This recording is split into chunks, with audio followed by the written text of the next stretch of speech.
For nearly 10,000 years, human life followed a simple rhythm. People woke with the sun and rested when it set. The seasons guided work and survival. Tools were simple, used by hand, and power came from muscles, horses, flowing rivers, or the wind. A merchant living in the year 1700 lived much like one in ancient Rome. Life changed slowly. Most goods were made by hand, close to home, and in limited amounts. But in the late 1700s, this old rhythm began to break. In Great Britain, a land rich in coal and minerals, people learned how to pull power from the earth itself. They discovered how to use this energy again and again. Machines began to replace hand labor. This great change is called the Industrial Revolution. Starting around 1760, it spread across Europe and later to the United States. Britain led the way. It was a powerful trading nation, with ships, merchants, and new ideas shaping a modern world. But even more important, Britain sat on a great mountain of coal. This one resource, mixed with strong business energy, lit a fire that changed the world. It slowly burned away the old way of life and helped build a new one. To understand how this great change began, we must look at 5 key strengths that helped Britain move faster than other nations. First was farming. New tools like seed drills and iron plows helped farmers grow more food with fewer workers. Many people were no longer needed on the land and began looking for new jobs. Second was political stability and fair laws. Britain protected property and encouraged people to invest and work together. Third was geography. Britain's long coastline and many rivers made travel and trade easier. Fourth was science. New ideas and experiments were welcomed. Finally, wages were high, but coal was cheap. Machines made sense. This situation gave people a strong reason to build machines that could do the work of many hands. Before factories, most cloth was made through the putting out system. In small villages across Lancashire, families worked at home. Women spun raw wool or cotton into yarn, and men wove that yarn into cloth on hand looms. Life was quiet and slow, but the demand for cloth was growing fast. Britain had developed a strong desire for cotton, often called white gold. At first, Britain could not compete with fine cotton cloth from India. Indian workers were paid much less, and their fabric was of higher quality. To protect local makers, the British government passed laws to limit Indian imports. These laws did not stop demand. Instead, they pushed British business owners to find new solutions. In 1733, John Kay invented the flying shuttle. This small tool allowed one weaver to work twice as fast, but it caused a new problem. There was not enough yarn to keep the looms running. This problem lasted for many years, until a man named James Hargreaves found an answer. He invented the spinning jenny. This simple wooden machine allowed one worker to spin many threads at the same time. It was small enough to fit inside a home, but it pointed toward a new future. Work was starting to change. Next came Richard Arkwright. He was not only an inventor, but also a smart businessman. He supported new ideas and strongly protected his patents. Arkwright created the water frame, a machine too large for a cottage. It needed the steady power of a fast-moving river. To use it, he built the world's first true cotton mill. Cloth making was no longer done by families at home. It became factory work. Soon after, Samuel Crompton combined earlier ideas into the spinning mule. It made thread that was stronger and finer than anything made by hand. The results were dramatic. In 1750, Britain used only a small amount of raw cotton. By 1850, the number had grown enormously. Manchester became known as Cottonopolis, a smoky city filled with factories. Cloth became cheaper, but life for workers became harder. For many years, hand-woven cloth from India was still better in quality, but British machines could make cloth much faster and cheaper. Over time, they sold it for less than Indian artisans could. This slowly destroyed a long-standing industry and left millions of workers without jobs. While textile mills were changing life above ground, another quiet revolution was taking place underground. Coal mines had to dig deeper to meet growing demand for fuel. As they went down, they faced a constant enemy: water. Mines flooded again and again, and old pumps were too weak to remove it.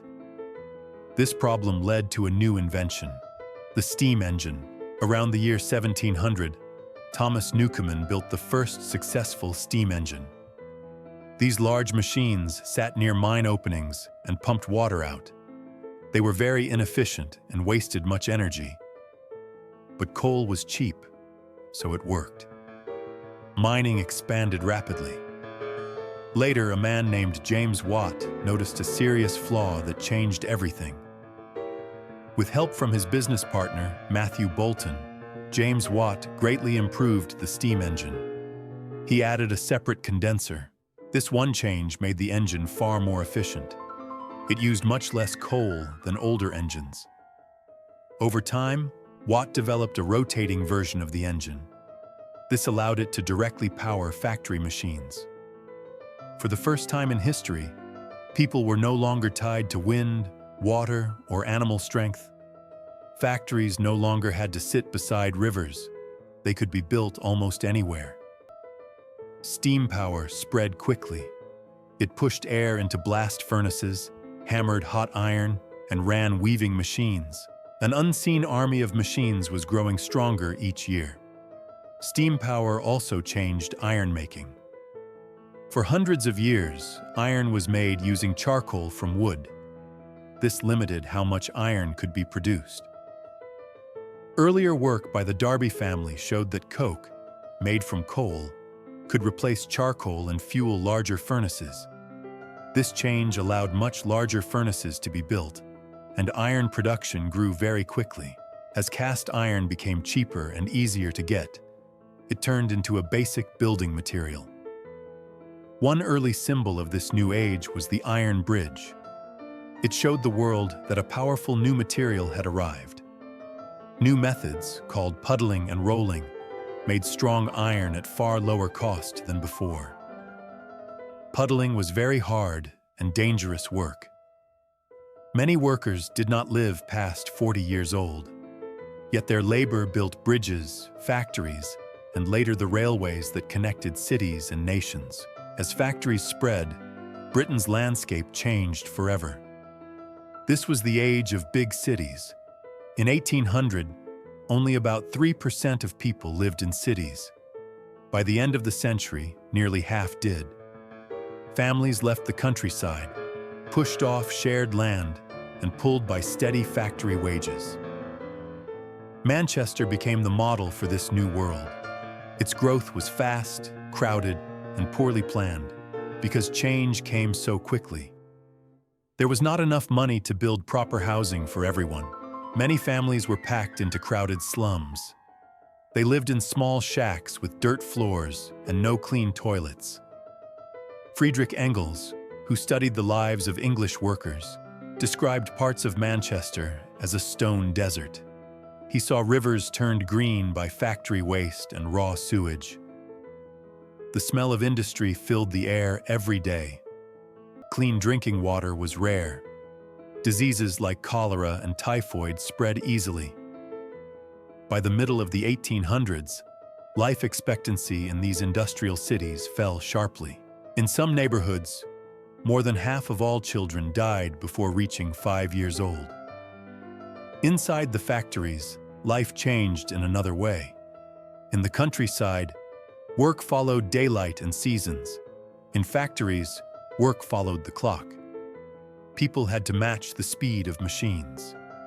Shifts lasted 12 to 14 hours, 6 days a week. Many workers were women and children. Child labor existed before, but factory work made it harder and more visible. Children as young as 8 were put to work in factories. Some were used as scavengers. They crawled under moving machines to pick up loose cotton. Others climbed into the frames to fix broken threads while the machines were still running. It was dangerous work. These children were paid very little, sometimes only 1/10 of an adult's wage.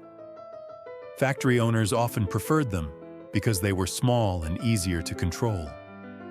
This caused a deep social crisis. Many people began to speak out. Over time, new laws were passed. These factory acts slowly limited working hours and began moving children out of factories and into schools. Even with all this hardship, the Industrial Revolution also created new opportunities. A large middle class began to grow. Business owners, clerks, engineers, and supervisors earned steady incomes. They lived in better homes and bought new goods. Items like sugar, tea, coffee, and fine dishes became more affordable. As factories produced more, old dirt roads and slow boats were no longer enough. Industry needed faster transport. The first answer was canals, built to move heavy goods quickly and cheaply. Large projects like the Bridgewater Canal showed that moving coal by water was far cheaper and easier than moving it by road. The results were dramatic. In major cities, the price of coal dropped by about half in a very short time. This success led to what people called canal mania. Canals were built everywhere, linking factories and towns. One horse could pull a barge carrying many times more weight than a wagon on a road. Before long, canals were overtaken by the most famous invention of the age, the railway. Railroads became possible because of 3 key developments. First was cheap iron for rails. Second was rolling mills to shape that iron. Third was the high-pressure steam engine. Inventors like Richard Trevithick and George Stephenson saw that a steam engine on wheels, running on iron rails, could move heavy loads faster than ever before. The first railway between Liverpool and Manchester amazed the public. It connected a growing factory city to a major port. Travel between cities now took hours instead of days. Railways ended rural isolation, spread ideas quickly, and created thousands of new jobs. On the oceans, steam power was making the same kind of change.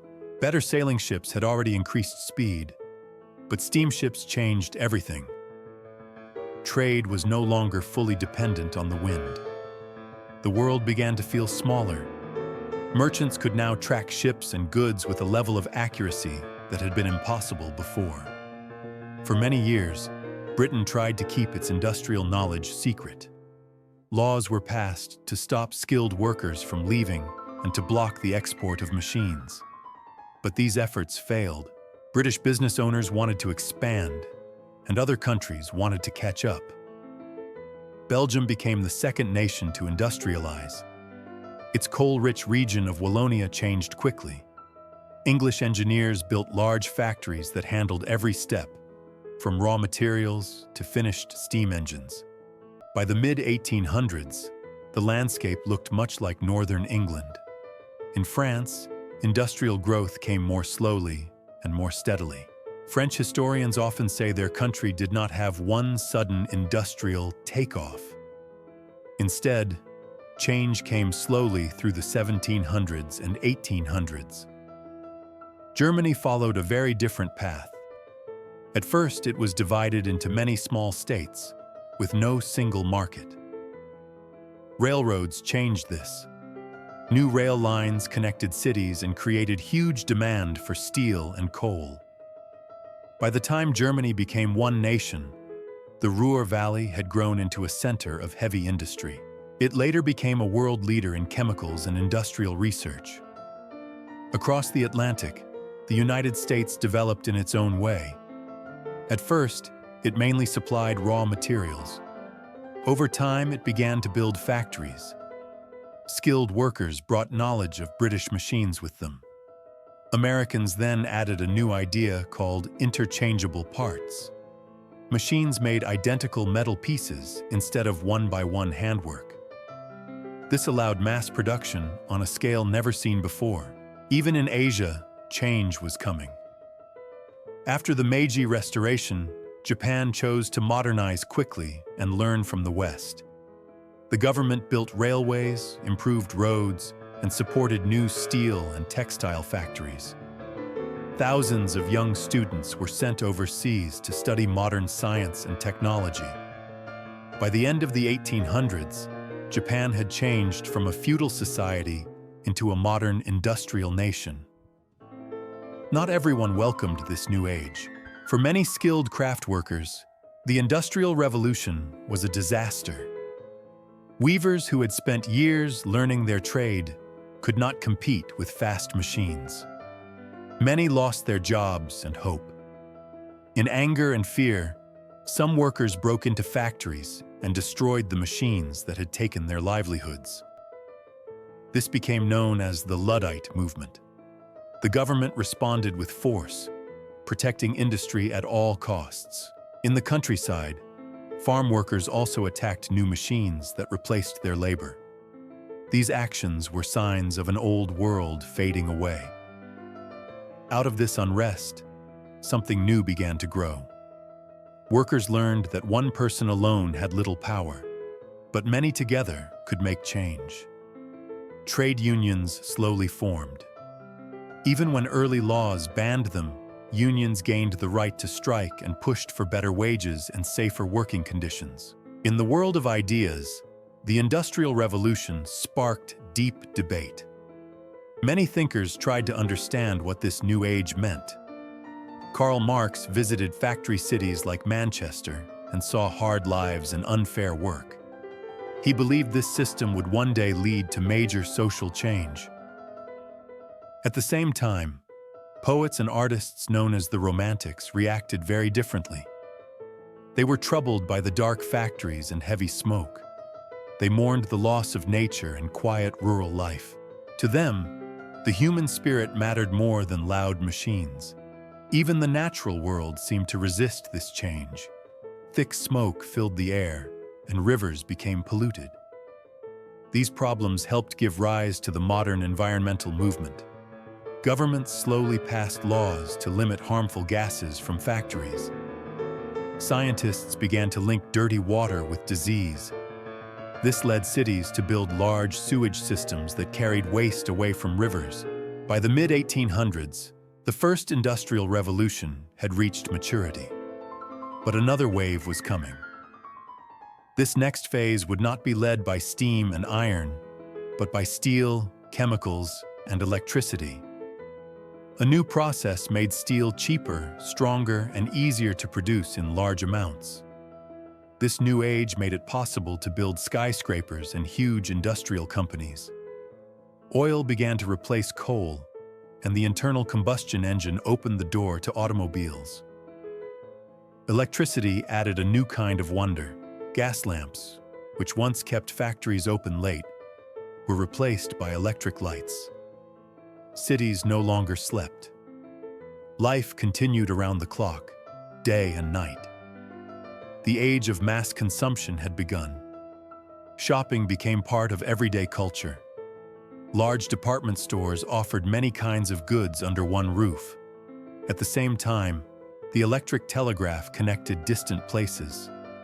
News and books reached more people than ever before. Looking back, the Industrial Revolution was one of the most important turning points in human history since farming began. It created long-term economic growth and raised living standards in the Western world. For the first time, both population and income grew steadily. Yet this great change also forced society to rethink how people should live and work together. The Industrial Revolution created a deep economic divide in the world. Power and wealth slowly shifted from the east to the west. The face of the planet was changed forever.